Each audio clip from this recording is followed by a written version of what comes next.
할렐루야, 주님 이름으로 환영하고 축복합니다. 동탄예수교회 이용진 목사입니다. 하나님의 사랑하심과 은총이 여러분들의 삶에 늘 넘치기를 간절히 소망합니다. 요즘 사회를 돌아보면 동성애 문제가 심각한 것 같습니다. 동성애가 많은 사람의 화제가 되고 또 화두로 떠오르는 것을 보게 됩니다. 여러분, 동성애를 퀴어라고 이렇게 표현하지 않습니까? 퀴어 신학이다, 퀴어 축제다, 그런 말들을 하고 있지 않습니까? 이 퀴어라는 말은 이상하다라는 말입니다. 정상적인 관계가 아니라 남자와 여자가 정상적으로 만나서 정상적으로 관계를 맺는 것이 아니라 이상한 관계, 남자끼리의 관계, 여자끼리의 관계, 이것을 퀴어라고 하는 것이죠. 동성애가 바로 그런 것입니다. 그런데 이런 사조가, 이런 분위기가 점점 더 많아지고 있습니다. 점점 심해지고 있고 점점 확산되고 있다, 그렇게 볼 수가 있습니다. 차별금지법이 바로 그런 것 아닙니까? 차별금지법은 바로 동성애 이야기입니다. 동성애를 차별하지 말라는 것이죠. 동성애에 대해서 안 좋게 말하지 말라는 것입니다. 그렇게 하면 차별이 된다는 것입니다. 차별금지가 왜 나쁜 것이겠습니까? 차별해서는 안 되죠. 장애가 있다고 해서 차별해서도 안 되고 외적인 조건을 가지고 차별을 해서도 안 됩니다. 그런데 이 동성애 문제는 문제가 다릅니다. 동성애를 그래서 나쁘다고 말하지 말라는 거예요. 이 퀴어 신학을 하는 자들이, 동성애를 지지하는 자들이 동성애에 대해서 나쁜 말을 하지 말라고 하는 것이 바로 동성애 문제입니다. 그런데 이것이 성경에 들어오면 상당히 문제가 복잡해집니다. 퀴어 신학을 준비하고 퀴어 신학을 하는 자들이 지금 성경에 들어와서 이 동성애가 정당한 것이다, 동성애가 바른 것이다, 동성애를 우리가 나쁘게 봐서는 안 된다, 동성애를 인정하고 그것을 같은 가치관으로 봐야 된다, 이런 소리를 하고 있는 것입니다. 그래서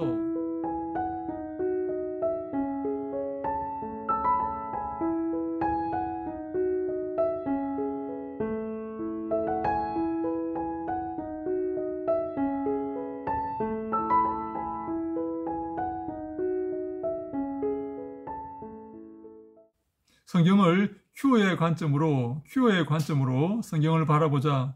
성경 속에 퀴어가 있다, 예수님도 퀴어다, 이런 식으로 얘기를 하고 있습니다. 예수님이 동성애자입니까?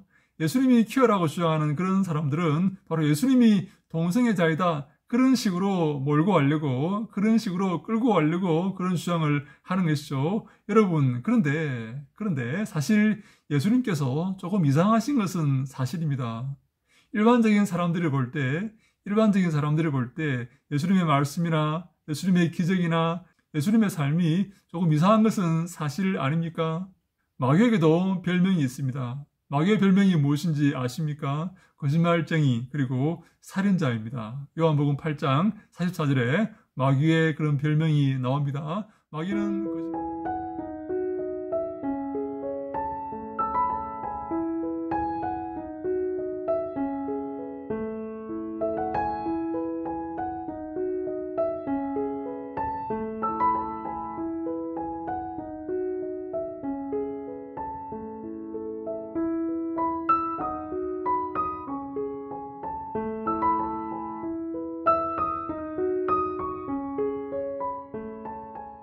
마귀는 거짓말을 능수능란하게 하고 그 거짓말을 통해서 사람을 죽입니다. 마귀가 아담과 하와, 태초의 인간인 아담과 하와를 거짓말로 죽였지 않습니까? 그래서 그 죄가, 그 죽음의 그 공포가 아담과 하와의 후예인 우리에게까지 이어지고 있는 것 아닙니까?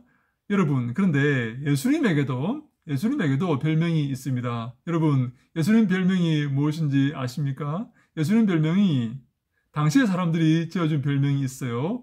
먹기를 탐하는 자입니다. 예수님께서 하도 잘 드셨기 때문에 그런 별명을 지은 것 아닐까요? 예수님께서 어디에 가시든지 항상 먹을 것을 가져오라, 또 먹을 것을 만드셔서 사람들에게 나누어 주었기 때문에 아마 사람들이 먹기를 탐하는 자, 그렇게 별명을 지었던 것 같습니다. 또 별명이 있습니다. 세리와 죄인의 친구.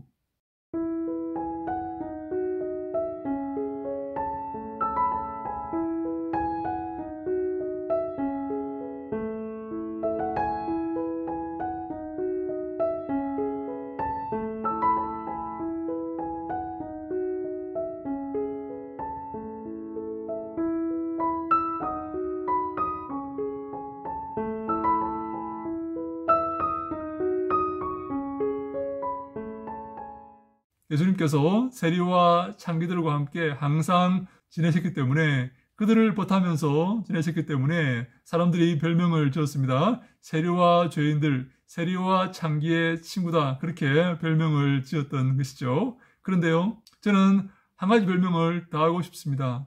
예수님께 한 가지 별명을 더 지어드리고 싶습니다. 여러분 뭔지 아십니까? 분위기 깨는 사람입니다. 분위기 깨는 사람, 찬물을 끼얹는 사람입니다. 제가 지어드리고 싶은 별명은 바로 찬물을 끼얹는 사람입니다. 예수님은 그들의 삶에 찬물을 끼얹으십니다. 그들은 이 땅을 사랑하고 쾌락을 사랑하고 돈을 사랑하며 자기의 이익을 위해서 다른 사람을 죽이는 그런 자들 아니었습니까? 마귀를 따라가며 마귀의 종이 되어서 마귀가 하는 말을 듣고 그 말에 순종하여서 이 땅을 위해서 살아갔던 그런 자들 아닙니까? 그것이 죄인의 모습 아닙니까? 그것이 죄의 성격 아닙니까?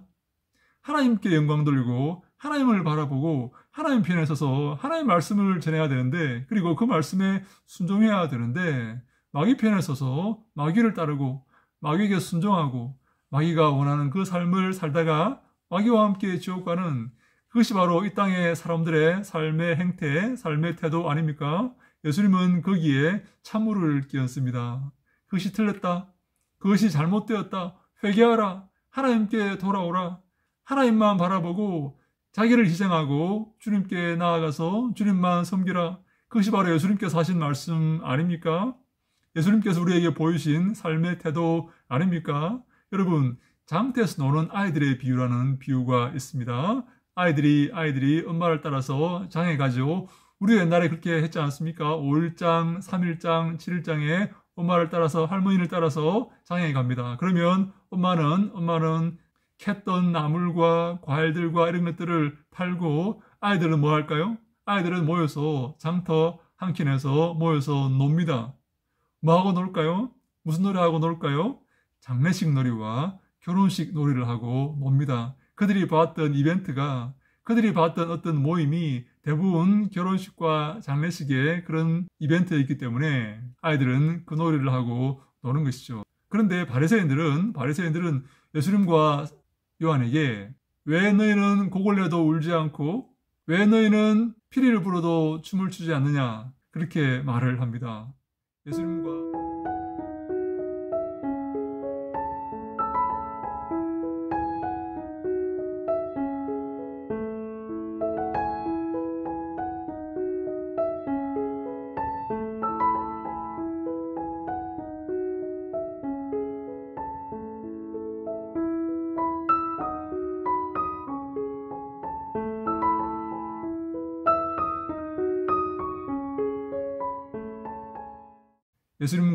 세례 요한이 그리고 그 제자들이 그 사람들의 장단에 맞추어 주지 않은 것입니다. 그들이 요구하는 삶을 살지 않은 것이죠. 그들이 요구하는 삶은 무엇입니까? 그들이 원하는 삶은 무엇입니까? 마귀를 따르는 그런 삶 아닙니까? 마귀가 좋아하는 것, 마귀가 원하는 것, 마귀가 시키는 것, 그것을 그들은 살고 있고 그러한 삶을 그들은 살고 있었던 것입니다. 그런데 예수님은 그러한 삶을 사는 것을 거부하십니다. 거부하세요. 예수님은 그들에게 하나님의 말씀을 전하고 예수님은 그들을 하나님께로 인도합니다. 마귀를 따라서 마귀와 함께 죽는 그 삶에서 그들을 이끌어내어서 하나님께로 인도하는 것입니다. 여러분, 교회가 바로 그런 곳 아닙니까? 에클레시아, 에크와 칼레오가 결합된 말입니다. 에크는 밖으로라는 말이고 칼레오라는 말은 부르다라는 말입니다. 그래서 에클레시아는 밖으로 불러냄을 받은 무리라는 말이죠. 교회가 바로 그런 곳입니다. 이 땅에서 이 땅을 사모하다가 이 땅과 함께 멸망할 그 자들을 불러서 깨워서 밖으로 이끌어내는 것입니다. 밖으로 불러내는 것입니다. 하나님 나라 백성으로 만드는 것이죠. 하나님이 기뻐하시는 삶을 살게 하는 것입니다. 그래서 예수님은 이 땅의 삶의 분위기를 깨는 사람, 찬물을 끼얹는 사람, 그들을 정죄하는 사람, 그들에게 회개를 촉구하는 사람이다. 그렇게 말씀을 드릴 수가 있습니다. 그렇게 본다면 예수님의 삶이 조금 이상한 것이 사실입니다. 우리가 평소에 느끼고 평소에 살고 있는 그러한 삶이 아니죠. 예수님은 하늘의 삶을 우리에게 보여주십니다. 하늘의 비유를 말씀하시고 천국의 비유를 말씀하시고 천국의 일들을 우리에게 보여주십니다. 그리고 그것을 그 삶을 이 땅에 실천해 보여주시는 것입니다. 그래서 우리는 예수님을 따라야 되고 그 말씀에 순종해야 되며 그 말씀을 따라가야 되며 십자가를 지고 자기를 부인하고 그 좁은 길을 걸어가야 되는 것입니다. 그 좁은 길 끝에 예수님이 가시는 그 좁은 길 끝에 그 십자가의 길 끝에 참된 생명, 영원한 생명이 있는 것입니다. 그래서 예수님은 조금 이상하시다 그렇게 볼 수가 있는 것이죠. 우리가 볼 때도 우리 성도들이 볼 때도 조금 이상하시다. 우리와 다르다는 말입니다. 그 이상하다는 말은 우리와 다르다. 하늘의 모습을 보이셨기 때문에 하늘의 말씀을 하셨기 때문에 하나님의 그 원리, 그 사랑을 우리에게 보이셨기 때문에 우리와 다르다라고 느낄 수밖에 없는 것이죠. 죄에 물든 우리가 볼 때에 죄악에 물든 우리가 볼 때에 예수님은 우리와 다르신 분이다. 우리와 많이 다른 분이시다. 그래서 항상 우리는 내 삶의 욕심을 내려놓고 내 삶의 그 방향을 돌이켜서 예수님을 바라보고 예수님께 돌이켜야 되는 것입니다. 아침마다 기도할 때마다 내 삶을 쳐서 복종시키고 예수님께 내 삶을 돌이켜야 되고 십자가를 지고 자기를 부인하고 그 좁은 길을 걷기 위해서 애쓰고 노력해야 되는 것이죠. 아침에 일어나면 스멀스멀 내 마음속에 그 정욕과 욕심과 이 땅을 향한 그 사랑이 스멀스멀 기어 올라오지 않습니까? 그것을 누르고 그것을 제거하고 그것을 제어하여서 자기를 쳐서 복종시키고 십자가를 지고 한 걸음 한 걸음 오늘도 예수 그리스도의 뒤를 따라가야 하는 것입니다. 그런 의미에서 예수님은 조금 이상하시다라고 말할 수가 있는 것입니다. 우리가 생각하는 일반적인 삶이 아니죠. 일반적인 죄의 삶이 아닙니다. 우리를 하나님께로 인도하는 의미에서 우리에게 천국의 모습을 보이신다는 그 의미에서 우리에게 참된 그 길을 진리를 보이신다는 그 의미에서 예수님은 우리와 조금 다르시다라고 말할 수가 있어요. 그런데 이 퀴어하는 사람들이 이 퀴어 신학을 하는 사람들이 이 사람이 그리스도인인지는 잘 모르겠지만 이 퀴어하는 사람들이 예수님도 다르기 때문에 핍박받았지 않느냐, 우리도 다르기 때문에 핍박받고 있다, 우리도 예수님처럼 다르기 때문에 색다른 것을 주장하고 색다른 것을 선포하기 때문에 우리도 박해받고 있다라고 주장을 하는 것입니다. 예수님이 다른 것과 예수님이 이 땅과 다른 것과 퀴어가 정상적인 것이 아니어서 다른 것과는 엄청난 차이가 있습니다. 하늘과 땅의 차이가 있습니다. 좌에서 우가 먼 것 같이 그렇게 차이가 있습니다. 왜냐하면 퀴어가 다른 것은 퀴어는 하나님을 떠난 자들의 그 종착역이 바로 퀴어 동성애이기 때문에 그렇습니다. 로마서 1장 28절 29절에 바울은 바로 하나님을 떠난 자들의 그 모습을 묘사하면서 그들의 끝이 동성애라고 말하고 있습니다. 그들의 쾌락의 끝, 그들의 죄의 끝, 그들의 죄의 끝판왕이 바로 동성애이다라고 고발하고 있는 것입니다. 동성애는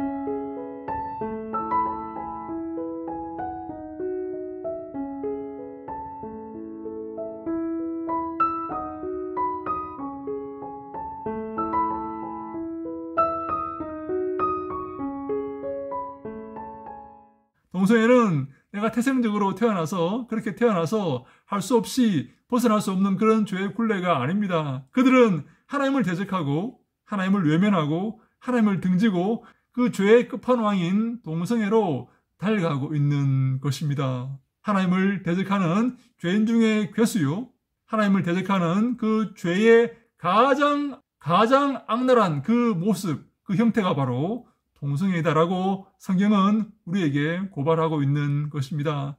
하나님 지으신 이 창조의 질서를 고의로 훼손하고 고의로 바꾸어서 순리로 쓸 것을 영리로 쓰는 것이 바로 동성애 아닙니까?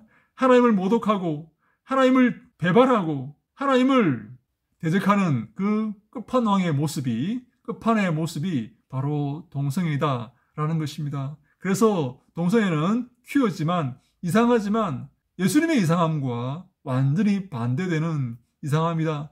악의 끝판왕이다. 그가 무도한 것이다. 악으로 가보면 끝에 바로 동성애가 있다라고 말할 수가 있는 것입니다. 여러분, 같은 이상함이지만 예수님의 이상함과 동성애의 이상함, 큐어의 이상함이 완전히 다르다는 것을 아시겠습니까? 동성애는 절대로 용인되어서는 안 됩니다. 그것은 하나님을 대적하는 것이고 하나님을 모욕하는 것입니다. 우리는 하나님 편에 서야 됩니다. 하나님께 나아가야 됩니다. 하나님의 말씀을 전해야 됩니다. 하나님의 종이 되어야 됩니다. 그렇지 않습니까? 그것이 바로 생명이고 구원이며 영원한 축복입니다. 사랑하는 여러분, 우리의 삶에 항상 하나님의 은혜가 넘치기를 간절히 소망합니다. 동성애자들처럼, 큐어 신학을 하는 자들처럼 하나님을 대적하고 하나님을 모독하고 하나님 반대편에 서서 마귀의 편에 서서 마귀와 함께 멸망하는 그러한 삶이 아니라 하나님 편에 서서 하나님을 찬송하며 하나님께 영광 돌리며 주님이 기뻐하시는 삶을 살다가 주님께 칭찬받는 우리 모두가 되어야 되지 않겠습니까? 그것이 바로 성공적인 삶입니다. 그것이 주님이 기뻐하시는 삶입니다. 그것이 영원한 복락을 보증하는 삶이다라고 말씀을 드릴 수가 있는 것입니다. 사랑하는 여러분, 속지 마십시오. 악한 자들은 하나님을 대적하라고 합니다. 하나님 반대편에 서라고 합니다. 마귀의 편에 서라고 합니다. 하나님을 모독하고 하나님을 대적하라고 합니다. 하나님의 그 법을 짓밟으라고 합니다. 마귀가 그러했듯이 그러한 삶을 살라고 합니다. 여러분, 그 말에 속지 마십시오. 그 말에 넘어가서는 안 됩니다. 하나님 편에 서야 됩니다. 하나님 말씀에 순종해야 됩니다. 하나님 말씀을 따라야 됩니다. 자기를 쳐서 복종시키고 자기를 부인하고 십자가를 지고 예수 그리스도의 뒤를 따라야 합니다. 이것이 생명이고 이것이 구원의 길입니다.